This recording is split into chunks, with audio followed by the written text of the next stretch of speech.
Information اب کے ناظرین السلام علیکم، نئی ویڈیو میں خوش آمدید۔ بہت بڑی بریکنگ نیوز پورے ثبوت کے ساتھ میں پیش کرنے والا ہوں۔ الجزیرہ کی رپورٹ کے مطابق شمالی کوریا نے اپنی خطرناک ترین فوجی کمک روس پہنچا دی۔ یوکرین پر تابڑ توڑ اور امریکہ پر حملے کر دیے۔ امریکہ اور یوکرین پر میزائلوں کی بارش کر دی گئی۔ شمالی کوریا کے صدر کم جونگ ان کی طرف سے ایٹمی میزائل بھی روس پہنچانے کا اعلان سامنے آ گیا۔ ولادیمیر زیلنسکی، جو بائیڈن اور پورا یورپ کانپ اٹھا۔ ویڈیو کی تفصیلات میں آگے بڑھنے سے پہلے ہماری ویڈیو کو لائک کر دیں، چینل کو سبسکرائب کر کے بیل آئیکن پر ضرور کلک کر دیں۔ بہت بڑی بریکنگ نیوز سامنے آ رہی ہے۔ الجزیرہ کی رپورٹ کے مطابق اس کے علاوہ بہت زیادہ آرٹیکلز شائع ہوئے ہیں کل سے اب تک کہ شمالی کوریا نے اپنی فوج روس پہنچا دی ہے اور شمالی کوریا کی فوج روس کی جانب سے لڑ رہی ہے۔ ایک ورڈ وہاں پر کہا گیا ہے کہ شمالی کورین جو فوجی ہیں وہ ڈائی کر سکتے ہیں پیوتن کے لیے۔ تفصیلات کے مطابق واشنگٹن پوسٹ الجزیرہ نے خبر دی ہے کہ روسی افواج کی پشت پناہی کے لیے شمالی کوریا کے فوجی رواں سال کے آخر تک یوکرین میں اگلے محاذ پر مزید 1 لاکھ سے زیادہ تعینات ہو جائیں گے۔ امریکی اخبار نے یوکرینی ذرائع کے حوالے سے بتایا ہے کہ شمالی کوریا کی کئی ہزار پیادہ فوج روس میں اس وقت زیر تربیت ہے اور شمالی کوریا کے یوکرین پر تابڑ توڑ وار کرنا بھی اب تک شروع کر دیے ہیں۔ مذکورہ ذرائع کا کہنا ہے کہ شمالی کوریا کے افسران روس کے زیر قبضہ یوکرین میں روسی افواج کا مشاہدہ کرنے اور میدان جنگ کا جائزہ لینے کے لیے پہلے ہی وہاں موجود ہیں۔ شمالی کوریا گولہ بارود اور میزائل فراہم کرتے ہوئے روس کے ساتھ فوجی تعاون کو گہرا کر رہا ہے۔ جنوبی کوریا کے وزیر دفاع کم یونگ ہون نے منگل کے روز کہا تھا کہ اس بات کا بہت زیادہ امکان ہے کہ شمالی کوریا یوکرین میں اپنی مزید افواج بھیجنے کا اعلان کر سکتا ہے اور اب تک کر دیا ہے۔ اس بیان کے جواب میں یوکرین کے ایک اعلیٰ عہدیدار نے سوشل میڈیا پر کہا ہے کہ شمالی کوریا کے فوجی اہلکاروں کی ایک محدود تعداد، زیادہ تر انجینئرز پیونگ یانگ کے ہتھیاروں کے معیار کے معائنے اور روسی افواج کی طرف سے ان کے استعمال کے مشاہدے کے لیے یوکرین میں پہلے ہی موجود ہیں۔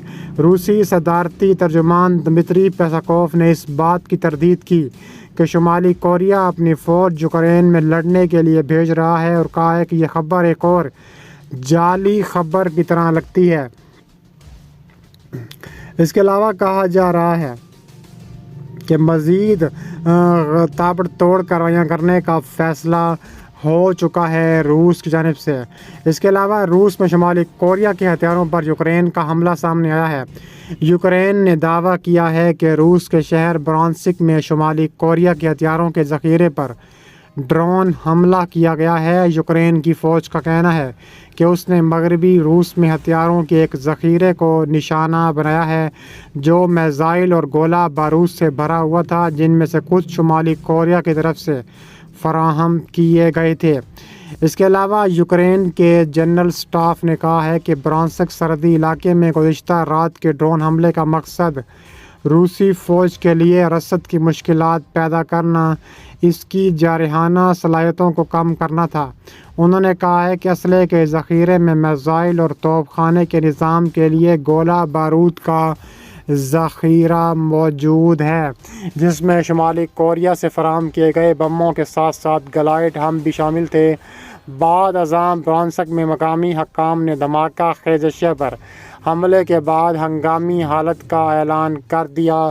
سیول حکومت نے دعویٰ کیا کہ شمالی کوریا کے فوجی یوکرین میں روس کے لیے لڑ رہے ہیں۔ سیول کے وزیر دفاع کے مطابق شمالی کوریا کے فوجی یوکرین میں روسی فوجیوں کے شانہ بشانہ لڑ رہے ہیں۔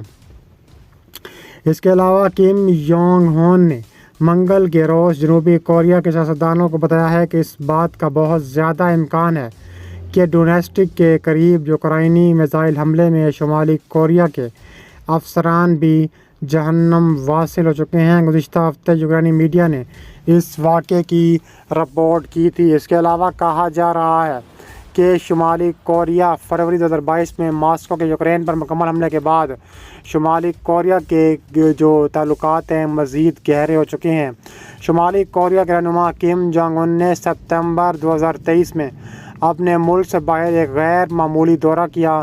ٹرین کے ذریعے وہ مشرقی روس کا سفر کیا، جہاں انہوں نے صدر ولادیمیر پوتن سے بات چیت کی اور فوجی اڈوں اور اسلحہ ساز فیکٹریوں کا دورہ کیا۔ اس کے علاوہ پوتن نے 24 سال میں ملک کے پہلے دورے پر جون میں پیانگ یانگ کا سفر کیا اور کم نے یوکرین میں روس کی جنگ کے لیے اپنی مکمل حمایت اور یکجہتی کا وعدہ کیا۔ امریکہ، جنوبی کوریا اور یوکرین سبھی نے شمالی کوریا پر روس کو جنگ میں استعمال کے ہتھیار بھیجنے کا الزام لگایا۔ اس کے علاوہ کہا جا رہا ہے کہ مزید حملے کرنے کے لیے تیار ہے۔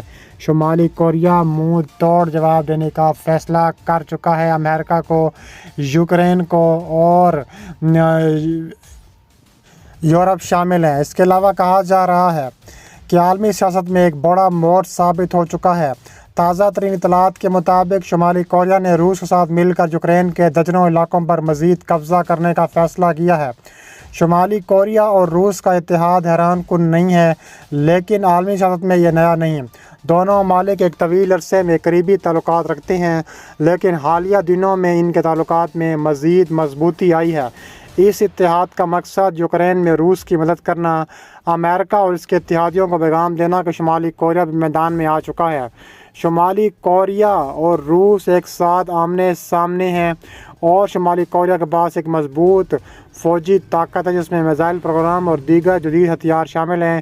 شمالی کوریا نے حالیہ برسوں میں اپنے ہتھیاروں کو جدید سے جدید تر بنا دیا ہے اور روس کے ساتھ اس کے اشتراک نے اسے اپنے فوجی صلاحیتوں کو عملی طور پر آزمانے کا موقع فراہم کیا۔ شمالی کوریا کی فوج نے روس کے ساتھ مل کر یوکرین کے درجنوں علاقوں پر قبضہ کیا ہے۔ شمالی کوریا نے اپنے فوجی دستے یوکرین بھیجے ہیں جو کہ روس فوج کے ساتھ مل کر کارروائیاں کر رہے ہیں۔ شمالی کوریا کی فوج نے نہایت منظم طریقے سے یوکرین کے کئی اہم علاقوں کا کنٹرول سنبھال لیا ہے۔ شمالی کوریا اور روس کی مشترکہ کارروائیوں کے نتیجے میں یوکرین کے کئی اہم علاقوں پر قبضہ ہو چکا ہے۔ یہ علاقے نہ صرف فوجی اعتبار سے اہم ہیں بلکہ ان میں قدرتی وسائل اور اہم راستے بھی شامل ہیں جو روس کی فوجی حکمت عملی کے لیے ضروری ہیں۔ شمالی کوریا کی فوج نے ان علاقوں میں اپنی پوزیشن مضبوط کر لی ہے اور اب ان علاقوں کو واپس حاصل کرنا یوکرین کے لیے ایک مشکل کام بن چکا ہے۔ اس کے علاوہ شمالی کوریا نے روس کو خطرناک ہتھیار بھی فراہم کر دیے ہیں جن میں بیلسٹک میزائل، تیزچکن ہتھیار اور جدید جنگی آلات شامل ہیں۔ یہ ہتھیار روس کے لیے یوکرین کے خلاف جنگ میں انتہائی کارآمد ثابت ہو رہے ہیں اور مغربی ممالک کے ہتھیاروں کے مقابلے میں ان کا بھی اثر زیادہ دکھائی دیتا ہے۔